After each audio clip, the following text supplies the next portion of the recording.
नमस्कार साथियों, सीईसी गुरुकुल व्याख्यान माला में आपका हार्दिक अभिनंदन। जैसा कि आप जानते हैं कि हम आधुनिक हिंदी साहित्य इस श्रृंखला के अंतर्गत विभिन्न साहित्यकारों और उनकी रचनाओं पर बात कर रहे हैं। तो इसी संदर्भ में हमने नाटक साहित्य विधा पर अपनी चर्चा प्रारंभ की थी, जिसमें हमने चंद्रगुप्त नाटक, अंधा युग नाटक पर बात की। आज हम उसी संदर्भ में उसी कड़ी को आगे बढ़ाते हुए बात करेंगे मोहन राकेश द्वारा रचित नाटक आधे अधूरे नाटक। मोहन राकेश के साहित्यिक परिचय की अगर हम बात करें, क्योंकि किसी भी रचना को जानने से पहले आवश्यक है कि हम उनकी साहित्यिक परिचय को जानें, उनके विषय में जानें। मोहन राकेश नई कहानी के सशक्त कहानीकार हैं। उन्हें नए रंग नाटकों के पुरोधा भी कहा जाता है कि नाटकों के संदर्भ में जो एक साहित्यिक परंपरा चल रही थी, जो एक परंपरागत नाटक लेखन की परंपरा थी, उससे हट करके नवीन शिल्प को लेकर के, नवीन रंग निर्देशों को लेकर के नाटकों को एक नवीन आयाम प्रस्तुत करने वाले नाटककार रहे। इसीलिए इन्हें नए रंग नाटकों के पुरोधा कहा जाता है। एक विलक्षण व्यक्तित्व से संपन्न है, बहुमुखी प्रतिभा से संपन्न है। अपने कहानी, नाटक, उपन्यास, जीवनी, डायरी साहित्य, निबंध साहित्य, गद्य की सभी विधाओं में लेखन कार्य किया। न केवल लेखन कार्य किया, अपितु उत्कृष्ट लेखन कार्य भी किया है।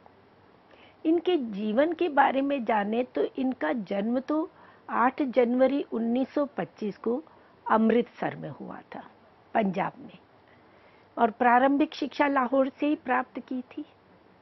फिर पंजाब विश्वविद्यालय से ही हिंदी और अंग्रेजी में एमए की उपाधि प्राप्त की।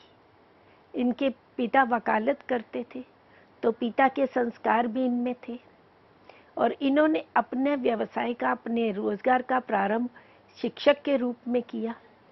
दिल्ली में, शिमला में, अमृतसर में अनेक जगह शिक्षण कार्य किया, अध्यापन कार्य किया, परंतु उनकी रुचि अधिक अध्यापन में नहीं लगी।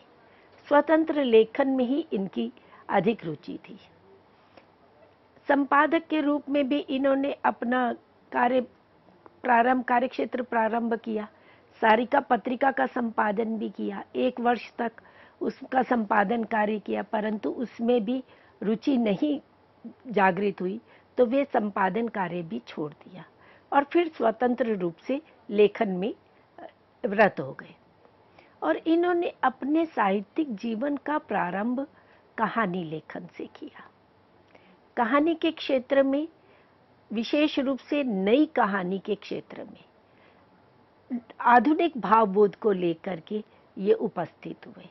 और नई कहानी जो 60 के दशक के बाद की कहानी है, जो प्रगतिवाद और प्रयोग के बाद जब नई कहानी का प्रारंभ हुआ, जिसमें भावुकता का स्थान बौद्धिकता ने ले लिया, जहां व्यक्ति स्वातंत्र्य की बात की जाने लगी, जहां परंपरा से लीक से हट करके व्यक्ति स्वातंत्र्य की बात की जाने लगी, तो ऐसी नई कहानी के सशक्त कहानीकार के रूप में मोहन राकेश हमारे सामने आते हैं।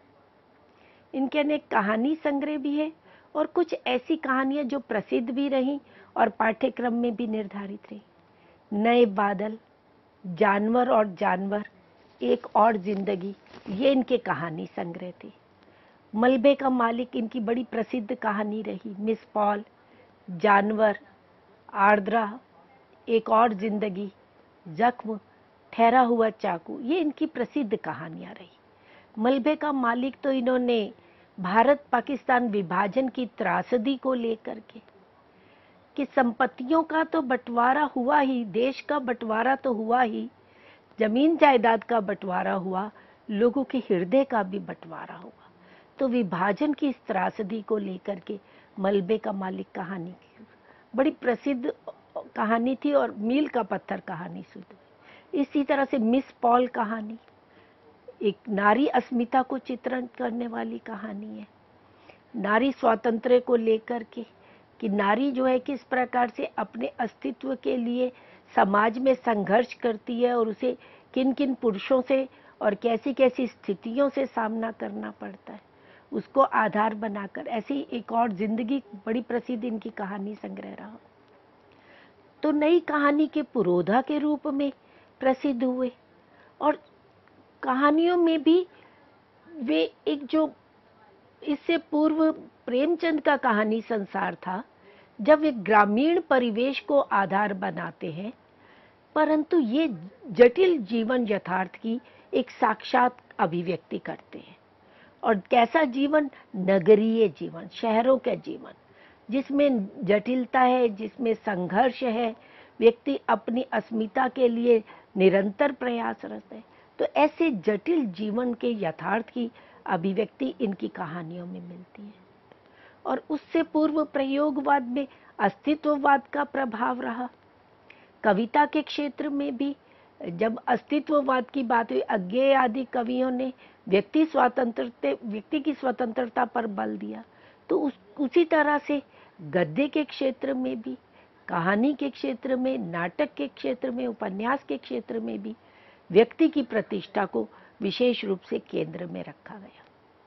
और मोहन राकेश ने जो कहानियां लिखी, जो उपन्यास लिखे, उनमें अधिकांशतः मध्य वर्गीय जीवन चेतना को अभिव्यक्त किया है। इनकी कहानियां आधुनिकता बोध से जुड़ी हुई हैं। यांत्रिकता के कारण, भौतिकतावाद के कारण, ऐश्वर्य के कारण जो एक समाज में एक नवीन बोध जागृत हुआ, जो मध्यकालीन बोध से भिन्न था, उस आधुनिकता बोध को दर्शाती हुई इनकी कहानी संग्रह रही।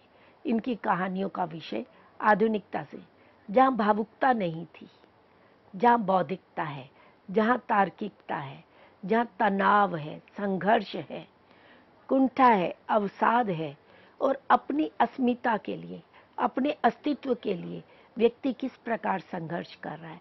तो ये सारी विशेषताएं मोहन राकेश जी की कहानियों में हम देखते हैं। तो इस तरह से कहानीकार के रूप में हमने मोहन राकेश को जाना। अब हम देखते हैं उपन्यासकार के रूप में मोहन राकेश। इन्होंने एक उपन्यास लिखा, अंधेरे बंद कमरे, जो 1961 में प्रकाशित हुआ। दिल्ली के अभिजात वर्गीय हरवंश और नीलिमा के दाम्पत्य जीवन और उनकी विसंगतियों का चित्रण है। हरवंश और नीलिमा का जो पति पत्नी का जो स्त्री पुरुष का संबंध है, वो किस प्रकार उनका जीवन वैषम्यपूर्ण हो गया है, किस प्रकार एक दूसरे के विचारों के साथ मेल नहीं खाते हैं, परंतु एक दूसरे के साथ रहने के लिए विवश हैं। और उससे पूर्व जब प्रेम को एक शाश्वत माना जाता था, उदात्त माना जाता था, तो इस उपन्यास के माध्यम से मोहन राकेश प्रेम की शाश्वतता पर, प्रेम की उदात्तता पर प्रश्न चिन्ह लगाते हैं। क्योंकि प्रेम भी अब किससे जुड़ा हो गया है? स्वार्थ से जुड़ा हो गया है। प्रेम का संबंध भी अब उदात्त न होकर के उसमें भी कहीं विसंगतियां आ गई हैं, कहीं टकराहट, कहीं टूटन आ रही है। तो अंधेरे दोनों पति पत्नी अपने अपने विचारों के साथ, अपने अपने मतभेदों से युक्त होते हुए अंधेरे बंद कमरे में रहने के लिए विवश हो जाते हैं। इसी तरह से इनका एक अन्य उपन्यास है, न आने वाला कल। ये पहाड़ी प्रदेश के मिशनरी स्कूल के शिक्षक नरूला के त्यागपत्र के माध्यम से स्कूल के परिवेश, वहाँ की गंदी राजनीति का चित्रण करने वाला उपन्यास है। कि नरूला जो एक मिशनरी स्कूल में अध्यापन कार्य करता है और किस प्रकार से वे वहाँ की भ्रष्ट राजनीति का शिकार हो जाता है, किस प्रकार उस स्कूल का परिवेश उसे त्यागपत्र करने के लिए, देने के लिए बाध्य कर देता है। और जब वे त्यागपत्र दे देता है तो उसके पश्चात नरूला और उनकी पत्नी के बीच में, उनके आपसी संबंधों में जो तनाव की स्थिति उत्पन्न होती है, और उस तनाव के कारण दोनों ही घुटन का अनुभव करते हैं, तो उस तनाव और घुटन का पूरा एक सजीव चित्रण वे हमारे सामने प्रस्तुत करते हैं। और ये केवल एक नरूला की या उसकी पत्नी की ही कहानी नहीं है, ये मध्यवर्गीय समाज में, परिवार में लोगों के जीवन की दिन प्रतिदिन की समस्याएं हैं जो मध्यवर्गीय समाज जूझ रहा है। मोहन राकेश अधिकांशतः अपनी कहानियों में, अपने उपन्यासों में, अपने नाटकों में अभिजात्य वर्ग को नहीं लेते हैं, निम्न वर्ग को भी नहीं लेते हैं, ग्रामीण वर्ग भी उनका केंद्र में नहीं रहता है। अधिकांशतः उनका केंद्र मध्य वर्गीय समाज रहता है और मध्य वर्गीय परिवारों में किस प्रकार से आर्थिक तनाव है, मूल्यों का तनाव है और किस तरह से वैचारिक वैषम्य है, जिसके कारण वे परस्पर घुटन भरी जिंदगी जीते हुए भी एक साथ रहने के लिए विवश हो रहे हैं। तो ऐसे लोगों की, ऐसे समाज की दिन प्रतिदिन की समस्याओं का चित्रण इस उपन्यास में मिलता है। इसी तरह से एक अन्य उपन्यास उन्होंने लिखा, अंतराल। मोहन राकेश अधिकांशतः स्त्री पुरुष संबंधों की जटिलता को लेकर ही अपने उपन्यासों की उन्होंने रचना की। चाहे हम ना आने वाला कल देखें, चाहे हम अंतराल को देखें, इसमें भी स्त्री पुरुष के संबंधों की जटिलता का मुख्य चित्रण किया गया है। दाम्पत्य जीवन में किस प्रकार तनाव, विसंगतियां, द्वंद्व, अंतर्विरोध आ रहे हैं, उन सब का एक सजीव चित्रण विभिन्न बिंबों के माध्यम से, विभिन्न प्रतीकों के माध्यम से, अनेक अर्थ छायाओं को प्रस्तुत करते हुए सजीव चित्रण प्रस्तुत करते हैं। यहाँ भी पुरुष की अपने किशोरावस्था में एक किशोरी से संपर्क होता है, श्यामा नाम की कन्या से, और उससे विवाह नहीं होता है, वह चली जाती है और इसका विवाह किसी अन्य के साथ हो जाता है। और फिर एक लंबे अंतराल के बाद श्यामा और नायक दोनों मिलते हैं और दोनों देखते हैं कि दोनों का ही दाम्पत्य जीवन सुखी नहीं है, दोनों का ही जीवन संघर्षमय रहा है, दोनों ही अपने अपने परिवार में, अपने अपने संबंधों में तनावों से परिपूर्ण जीवन जीने के लिए विवश हो रहे हैं, परंतु दोनों फिर एक साथ नहीं रह पाते हैं, चाहते हुए भी दोनों का संबंध नहीं स्थापित हो पाता है। तो इस प्रकार से उपन्यासों में भी उन्होंने पारिवारिक समस्याओं को केंद्र में रखा है। अब हम मित्रों बात करते हैं नाटककार के रूप में मोहन राकेश। मोहन राकेश जी ने 3 नाटकों की रचना की, आषाढ़ का एक दिन, लहरों के राजहंस और आधे अधूरे। पहला इनका नाटक था आषाढ़ का एक दिन, जो 1958 में रचित है। प्रगीतात्मक नाटक है ये। 1959 में इस नाटक को सर्वश्रेष्ठ नाटक का संगीत नाटक अकादमी द्वारा पुरस्कार प्रदान किया गया और उसी वर्ष ही इस नाटक का सब रंगमंच पर सफल अभिनय भी किया गया। इस नाटक को अनेक कुशल नाट्य निर्देशकों ने मंच पर अभिनीत किया। नाटक निर्देशकों के रूप में हम देखें तो इब्राहिम अलकाजी को देखते हैं, राम गोपाल बजाज को देखते हैं, अरविंद गौड़ को देखते हैं, दिनेश ठाकुर देखते हैं। तो अनेक कुशल नाटक निर्देशकों ने इस नाटक का सफल मंचन रंगमंच पर किया। मोहन राकेश ने अपने नाटकों की रचना की ही रंगमंच के लिए थी और आषाढ़ का एक दिन, इसी नाटक पर 1979 में मणि कौल द्वारा फिल्म का निर्माण किया गया। बड़ी प्रसिद्ध फिल्म रही और इस फिल्म को फिल्म फेयर अवार्ड से भी सम्मानित किया गया था। तो इस तरह से ये नाटक अपने समय की ऐतिहासिक कालिदास के चरित्र को केंद्र में रखते हुए वर्तमान समाज के साथ जोड़ते हुए उसे प्रस्तुत किया गया है। कालिदास के जीवन को केंद्र में रखा गया है, किस तरह से कालिदास अपने व्यक्तिगत प्रेम और राज सत्ता के द्वंद्व में पिसता है। एक और वे उसकी अंतरात्मा उसके प्रेम की ओर मुड़ने के लिए मल्लिका से प्रेम करता है और मल्लिका के पास वापस आने के लिए विवश करती है, और दूसरी ओर राज सत्ता, राज प्रलोभन उसे उज्जैनी लेकर के जाते हैं और वे अपने ग्रामीण परिवेश से कट जाता है, प्रकृति से दूर हो जाता है, जिससे उसकी अंतरात्मा ही प्रकृति से दूर होने के कारण अस्वाभाविक, कृत्रिम हो जाती है, और वे सभी सुख सुविधाओं को, सभी ऐश्वर्यों को प्राप्त करके भी उसका मन कहीं बेचैन रहता है। वे लौट करके आता है, परंतु मल्लिका से नहीं मिल पाता, मल्लिका से वो संबंध नहीं कर, वापिस उज्जैन चला जाता है। 3 खंडों में है और हर खंड में वो वापिस आता है, पर मल्लिका से उसका संबंध नहीं स्थापित हुआ। तो कालिदास के द्वंद्व को, उसके संघर्ष को, उसकी विभिन्न मनस्थितियों को इस नाटक में प्रस्तुत किया गया। आशा लहरों के राजहंस जिस नाटक की रचना मोहन राकेश ने इसके बाद की, उसकी भूमिका में वे आषाढ़ का एक दिन के विषय में कहते हैं कि इस नाटक को लिखने की प्रेरणा उन्हें कैसे मिली थी।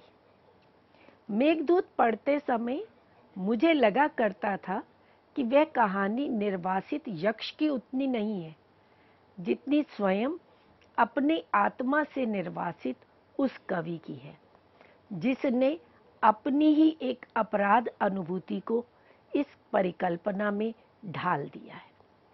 तो इस तरह से मेघदूत, अभिज्ञान शाकुंतलम, मालविका अग्निमित्रम आदि की रचना करने वाले कालिदास के व्यक्तिगत जीवन को केंद्र में रखते हुए और नाटककार अपनी कल्पना का आश्रय लेते हुए इस आषाढ़ का एक दिन नाटक की रचना करते हैं। 3 अंक हैं और 3 ही दृश्य हैं। इतिहास और कल्पना दोनों का बड़ा अद्भुत समन्वय इस नाटक में दिखाई देता है। एक और कालिदास का व्यक्ति स्वातंत्र्य प्रबल होता है और दूसरी ओर राज शक्ति उसे प्रभावित करती है। तो दोनों के द्वंद्व में वो किस प्रकार से परेशान होता है, पिसता चला जाता है, इस प्रकार यथार्थ और भावना दोनों का द्वंद्व इस नाटक में मोहन राकेश प्रस्तुत करते हैं।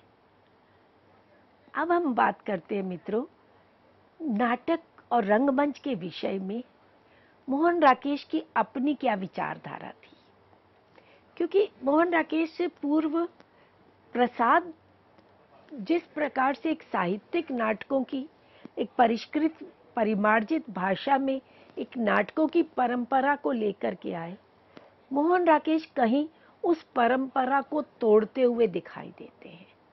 वे उससे हट करके हिंदी रंगमंच को एक नवीन आयाम देते हुए दिखाई देते हैं। तो इसलिए नाटक के विषय में, रंगमंच के विषय में उनके विचार जानना अनिवार्य है। वे हिंदी रंगमंच को एक अलग पहचान देना चाहते हैं जो पाश्चात्य रंगमंच से कहीं भिन्न हो। उनका कथन है कि हिंदी रंगमंच को हिंदी भाषी प्रदेश की सांस्कृतिक पूर्तियों और आकांक्षाओं का प्रतिनिधित्व करना होगा, रंगों और राशियों के विवेक को व्यक्त करना होगा, हमारे दैनंदिन जीवन के राग रंग को प्रस्तुत करने के लिए, हमारे संवेदों और स्पंदनों को अभिव्यक्त करने के लिए जिस रंगमंच की आवश्यकता है वह पाश्चात्य रंगमंच से कहीं भिन्न होगा। इस तरह से वे हिंदी रंगमंच को एक नया आयाम प्रस्तुत करते हैं। अब हम मित्रों बात करते हैं उनके अगले नाटक लहरों के राजहंस की, जो 1963 में रचित है। इस नाटक का आधार अश्वघोष के महाकाव्य सौंदरानंद को लिया है। भले ही आधार सौंदरानंद है, पर नाटककार ने अपनी कल्पना से उसे एक नवीन रूप प्रदान किया है। नंद और सुंदरी के जीवन की कथा है। गौतम बुद्ध के चचेरे भाई हैं नंद, जो सुंदरी से अत्यधिक प्रेम करते हैं। एक और वे सुंदरी के आकर्षण में बंधे हुए सुंदरी को परित्याग नहीं कर पाते हैं, और दूसरी ओर गौतम बुद्ध के आध्यात्मिक विचारों से इतना अधिक प्रभावित है कि वे सब कुछ छोड़ करके बौद्ध धर्म में दीक्षित हो जाना चाहते हैं। तो इस प्रकार प्रवृत्ति और निवृत्ति के मध्य में, भौतिकता और आध्यात्मिकता के मध्य में नंद जो है वो एक झूलता हुआ दिखाई देता है। उसकी स्थिति लहरों पर तैरते हुए राजहंस जैसी हो जाती है। जीवन के प्रिय और श्रेय, प्रीतिकर सुंदरी का संपर्क है और श्रेयस्कारी गौतम बुद्ध का अध्यात्म है। तो इन दोनों के मध्य द्वंद्व की स्थिति नंद की प्रस्तुत की है। नाटक की नए भावबोध में अभिव्यक्ति हुई है और इस नाटक का भी रंगमंच पर अनेक बार सफल मंचन हुआ है। इसी तरह से एक तीसरा नाटक है आधे अधूरे। मध्यवर्गीय परिवार के यथार्थ और सजीव चित्रण किया गया है। आधुनिकता बोध से संबंधित है। इस नाटक पर हम विशेष रूप से अलग से चर्चा करेंगे। इसके अतिरिक्त मोहन राकेश ने एकांकी भी लिखे।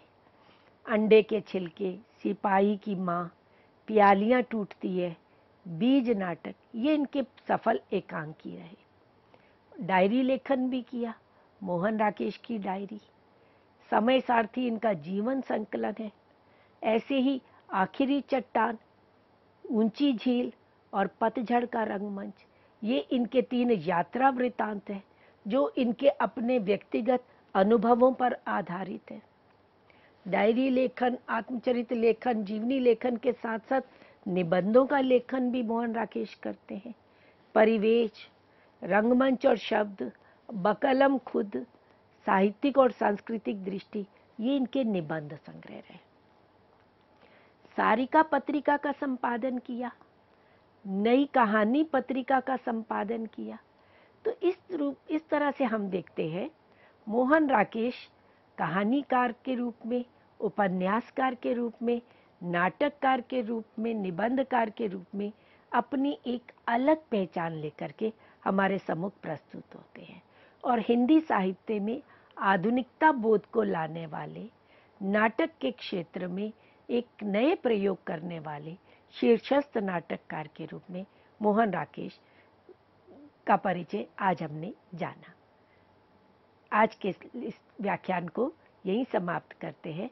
आधे अधूरे पर चर्चा हम अपने अगले व्याख्यान पे करेंगे। धन्यवाद।